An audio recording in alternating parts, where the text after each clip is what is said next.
ये देखा जा रहा है कि अगर नीतीश कुमार की ये मांग या यूं कहें कि बिहार के जितने भी यहाँ पर दल जो मांग करते हुए नजर आ रहे हैं वो मांग अगर पूरी नहीं होती है तो एनडीए की यहाँ पर कहीं ना कहीं कुर्सी डगमगाती हुई नजर आ सकती है। और एनडीए में कहीं ना सेकंड कार्यकाल था मोदी 2.0, उसमें भी यहाँ पर जो फैसले लिए गए मोदी सरकार के द्वारा, एनडीए में मौजूद रहते हुए भी नीतीश कुमार के द्वारा कोई वाहवाही नहीं की गई उन फैसलों की, और जब वो खिलाफ थे तो यहाँ पर खुलकर बोल रहे थे। तो आगामी वक्त में दबाव बनाने की कोशिश है जेडीयू की ओर से कि वो भारतीय जनता पार्टी पर दबाव बनाने की कोशिश कर रहे हैं, और जो दबाव अब लगातार भारतीय जनता पार्टी पर बन रहा है, तो ऐसे में भारतीय जनता पार्टी की जो मुश्किलें हैं वो अकेले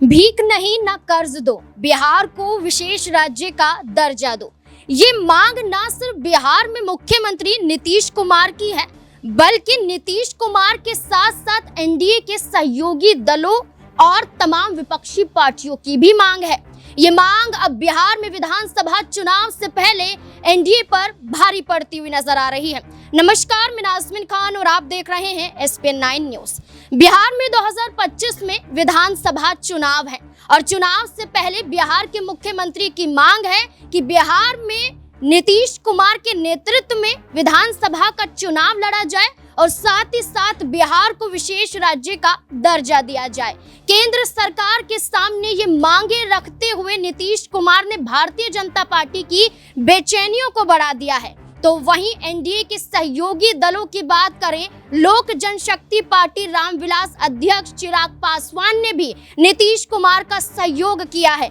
नीतीश कुमार से मुलाकात की है और नीतीश कुमार के साथ आकर ये कहा है कि जो मांग बिहार के मुख्यमंत्री की है वही मांग हमारी भी है। लेकिन क्या ये मांग अब एनडीए पर भारी पड़ती हुई नजर आएगी? क्योंकि मानसून सत्र की शुरुआत होने वाली है। 22 जुलाई से मानसून सत्र की शुरुआत होगी और 23 जुलाई को यूनियन बजट पेश किया जाएगा और इसी के आधार पर नीतीश कुमार ने मांग की है कि बिहार को 30,000 करोड़ की आर्थिक सहायता दी जाए। तमाम परियोजनाओं के लिए ये मांग नीतीश कुमार ने रखी है, लेकिन भारतीय जनता पार्टी की तरफ से सहमति बनती हुई नजर नहीं आ रही है और यही मांगे कहीं ना कहीं इशारा कर रही है कि जो महागठबंधन एक वक्त पर दावा करता हुआ नजर आ रहा था, क्या वो दावा अब नीतीश कुमार को लेकर बिहार में सच होगा? क्या एक बार फिर से नीतीश कुमार पाला पलटते हुए नजर आएंगे? तमाम सवाल हैं, तमाम सवालों के जवाब लेंगे। न्यूज रूम में मौजूद हैं,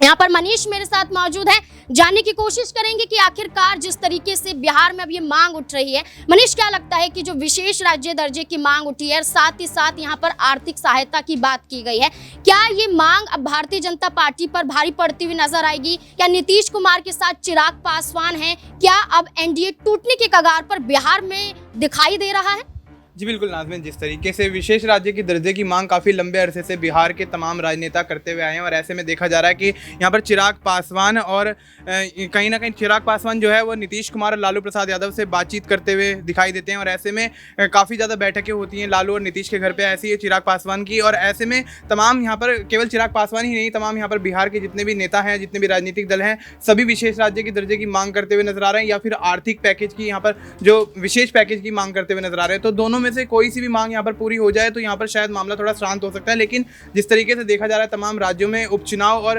विधानसभा चुनाव होने वाले हैं और ऐसे में तमाम चुनावों के पहले इस तरह की मांग उठना, और ऐसे में देखा जा रहा है कि एनडीए के समर्थन में नीतीश कुमार यहाँ पर एनडीए की सरकार बनवाते हुए नजर आए। तो अब ये देखा जा रहा है कि अगर नीतीश कुमार की ये मांग या यूं कहें कि बिहार के जितने भी यहाँ पर दल जो मांग करते हुए नजर आ रहे हैं वो मांग अगर पूरी नहीं होती है तो एनडीए की यहाँ पर कहीं ना कहीं कुर्सी डगमगाती हुई नजर आ सकती है और एनडीए में कहीं ना कहीं फूट पड़ती हुई देखी जा सकती है। और ऐसे में देखा जाए तो यहाँ पर केवल एनडीए के समर्थित दल ही नहीं, यहाँ पर देखा जा सकता है इंडिया गठबंधन के जितने भी दल है वो भी यहाँ पर तमाम मांगों को या यूं कहें कि जो मांगे उठ रही हैं विशेष राज्य को लेकर या विशेष पैकेज को लेकर, उन मांगों में समर्थन करते हुए नजर आ रहे हैं। और ऐसे में कहीं ना कहीं यहाँ पर एनडीए का खेल बिगड़ सकता है और साथ ही साथ भारतीय जनता पार्टी जो है उपचुनाव और विधानसभा के चुनाव जो अन्य राज्यों में होने वाले हैं उससे पहले कहीं ना कहीं यहाँ पर बिखरती हुई नजर आ रही है। और देखा जा रहा है नाज़मीन, जिस तरीके से लोकसभा चुनाव के दौरान से ही देखा जा रहा है कि भारतीय जनता पार्टी के अंदर ही यहाँ पर फूट पड़ती हुई नजर आ रही है और तमाम यहाँ पर नेताओं के विचार जो यहाँ आपस में मिलते हुए नजर नहीं आ रहे, और ऐसे में अब यही देखा जा रहा है कि भारतीय जनता पार्टी कहीं ना कहीं ढलान की कगार पर आती हुई नजर आ रही है। देखिए, बिल्कुल भारतीय जनता पार्टी की बात करें तो बिहार में नीतीश कुमार के बलबूते में सत्ता में है। ना सिर्फ राज्य में बल्कि केंद्र में भी भारतीय जनता पार्टी की सरकार नीतीश कुमार और चंद्रबाबू नायडू की वजह से ही बनी है। लेकिन भारतीय जनता पार्टी अपने ही सहयोगी घटक दलों को नाराज करती हुई नजर आ रही है। जो मांग नीतीश कुमार की, वही मांग यहाँ पर चंद्रबाबू नायडू की भी देखने को मिली। यहाँ पर दिनेश मेरे साथ मौजूद है। दिनेश से जानने की कोशिश करेंगे कि आखिरकार क्या सिर्फ बिहार में बल्कि केंद्र से भी क्या भारतीय जनता पार्टी की सत्ता बेदखल होती हुई नजर आएगी। जैसे नीतीश कुमार ने मांगे रखी हैं, चंद्रबाबू नायडू ने भी 7 मांगे रखी हैं, और साथ ही साथ मुलाकात दिल्ली में प्रधानमंत्री वित्त मंत्री निर्मला सीतारमण से भी करते हुए नजर आए थे। क्या ऐसे में ये 2 जोड़ियां, 2 दल जो नजर आ रहे हैं, क्या केंद्र सरकार को लेकर जो लालू प्रसाद यादव ने दावा किया था कि ज्यादा दिनों की सरकार नहीं है, क्या ये सच साबित होता हुआ नजर आएगा? हाँ देखिए नाज़मीन, अभी तो केंद्र सरकार पर मुझे ऐसा नहीं लगता कि कोई खतरा मंडरा रहा है, क्योंकि प्रधानमंत्री नरेंद्र मोदी के साथ जिस तरीके से ये मौजूद नजर आए नीतीश कुमार और चंद्रबाबू नायडू, और कहीं ना कहीं आश्वासन दिया गया कि आपकी मांगों को पूरा किया जाएगा, केंद्र सरकार पूरा सहयोग करेगी, चाहे विशेष आर्थिक राज्य का दर्जा देने की बात हो, चाहे फिर इंफ्रास्ट्रक्चर डेवलपमेंट की बात हो, चाहे जो है जिस तरीके की स्वास्थ्य सुविधाएं, शिक्षा सुविधाएं हैं उनकी बात हो। यानी कि बिहार को एक नए आयाम तक ले जाने की यहाँ पर बात एनडीए गठबंधन करता हुआ नजर आ रहा है। प्रधानमंत्री ने पिछले दिनों ताबड़तोड़ रैलियां की, जनसभाएं की, बिहार में लंबे बड़े बड़े दौरे किए, और वहां पर ये कहते हुए नजर आए कि अब बिहार का जो कहीं ना कहीं जो विकास का एक इंजन है वो डबल इंजन से होता हुआ नजर आएगा, और आगामी वक्त में जो चुनाव होने वाले हैं उसको ध्यान में रखते हुए भारतीय जनता पार्टी ये चाहेगी कि अभी नीतीश कुमार जो है उनके साथ गठबंधन में बने रहे, क्योंकि जातीय समीकरण को साधने के लिए, वोट बैंक को साधने के लिए बीजेपी ये तमाम कोशिशें करती हुई नजर आएगी और किसी भी तरीके से सत्ता को बचाए रखना चाहेगी। तो ऐसे में अब आने वाले वक्त में जो सत्र शुरू होने वाला है बिहार विधानसभा के, इसके साथ साथ ही केंद्र सरकार भी आगामी वक्त में जिस तरीके से बजट का प्रावधान कर रही है उसमें इन दोनों राज्यों को, क्योंकि विशेष राज्य के दर्जे की बात की जाती है तो यूनियन बजट का 30% जो है स्पेशल बजट जो है वो उन राज्यों को दिया जाता है जिन्हें जो आर्थिक रूप से पिछड़े हुए हैं और जिन्हें विशेष आर्थिक राज्य का दर्जा यहाँ पर दिया जाता है। एक सवाल लेना चाहूंगी कि जहां आर्थिक रूप से पिछड़े की बात की जाती है तो बिहार में नीतीश कुमार से लेकर जीतन राम मांझी भी यही बात करते हैं, लेकिन नीतीश कुमार तो विशेष राज्य का दर्जा दिलाने पर अड़े हुए हैं, लेकिन जीतन राम मांझी अभी उनका बयान सामने आया है, वो ये कहते हैं कि जरूरत नहीं है बिहार को विशेष राज्य के दर्जे की, लेकिन पिछड़ा हुआ जरूर है। ऐसे में क्या कहा जाए कि नीतीश कुमार के खिलाफ है या फिर भारतीय जनता पार्टी का सहयोग करना उनके लिए मजबूरी बन गया है? बिल्कुल ऐसा ही प्रतीत होता है, क्योंकि सरकार जो चल रही है अभी बिहार में उसमें भी उनके बेटे जो संतोष सुमन है वो कैबिनेट मंत्री बने हुए हैं, और जिस तरीके से जीतन राम मांझी ने जो बयान दिया है, कहीं ना कहीं नीतीश कुमार को अपना राजनीतिक प्रतिद्वंदी मानते हैं, क्योंकि 2017 के वक्त में जिस वक्त वो मुख्यमंत्री बने थे उस वक्त नीतीश कुमार की कहीं ना कहीं प्राथमिकता रही थी कि उनको साथ ले लिया जाए और सरकार को किसी भी तरीके से बचाया जाए। अब 2024 में एक बार फिर से नीतीश कुमार ने जब तख्ता पलट करने की कोशिश की तो वहाँ पर जीतन राम मांझी ने सहयोग दिया। तो राजनीतिक प्रतिद्वंदी एक दूसरे को जरूर समझ रहे हैं, लेकिन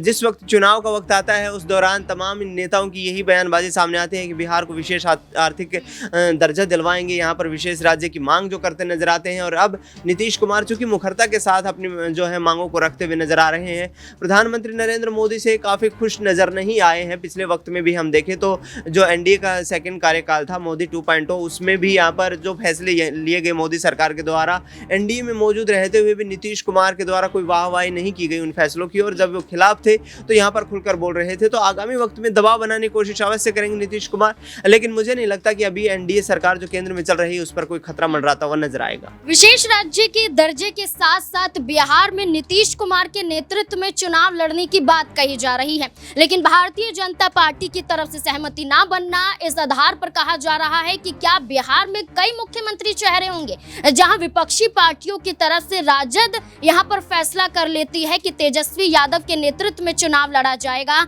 जहां जनता दल यूनाइटेड की मांग साफ तौर पर नजर आती है नीतीश कुमार को लेकर, तो वहीं भारतीय जनता पार्टी के पूर्व सांसद अश्विनी चौबे की मांग होती है कि भारतीय जनता पार्टी अपने सहयोगी दलों के चेहरे पर ना बल्कि भारतीय जनता पार्टी खुद यहां पर अपने नेतृत्व में बिहार में विधानसभा चुनाव लड़ती हुई नजर आए। तो क्या ऐसे में अश्विनी चौबे खुद चाहते हैं कि वो मुख्यमंत्री की रेस में आगे नजर आए? यहाँ पर लोकसभा चुनाव में टिकट नहीं दिया गया तो क्या अब विधानसभा चुनाव में बड़ी मांग करते हुए नजर आएंगे? शालिनी मेरे साथ मौजूद है, जानने की कोशिश करेंगे आखिरकार अब बिहार में क्या होगा। बिहार में नीतीश कुमार के चेहरे पर चुनाव लड़ने की कवायद में जेडीयू पार्टी है, लेकिन भारतीय जनता पार्टी सहमति जताती हुई नजर नहीं आती। चिराग पासवान भी सहमति जता देते हैं, लेकिन आखिरकार भारतीय जनता पार्टी देरी क्यों कर रही है नीतीश कुमार के चेहरे पर फैसला लेने पर?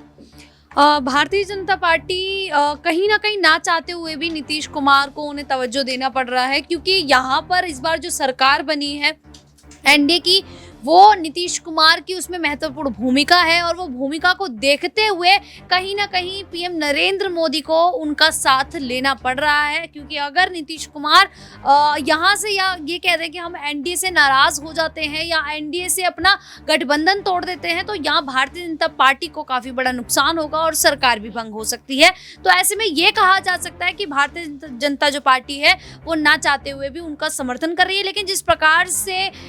नीतीश कुमार लगातार बिहार को विशेष राज्य का दर्जा देने की बात कर रहे हैं, विशेष पैकेज देने की बात कर रहे हैं, तो ये भारतीय जनता पार्टी इसके लिए ना पहले कभी राजी थी और ना ही मुझे ऐसा लगता है कि आने वाले समय में राजी हो। लेकिन हाँ, ये पूरी कोशिश की जा रही है जेडीयू की ओर से कि वो भारतीय जनता पार्टी पर दबाव बनाने की कोशिश कर रहे हैं, और जो दबाव अब लगातार भारतीय जनता पार्टी पर बन रहा है, तो ऐसे में भारतीय जनता पार्टी की जो मुश्किलें हैं वो अकेले नीतीश कुमार बढ़ा रहे हैं। लेकिन सिर्फ नीतीश कुमार ही नहीं कह सकते हम,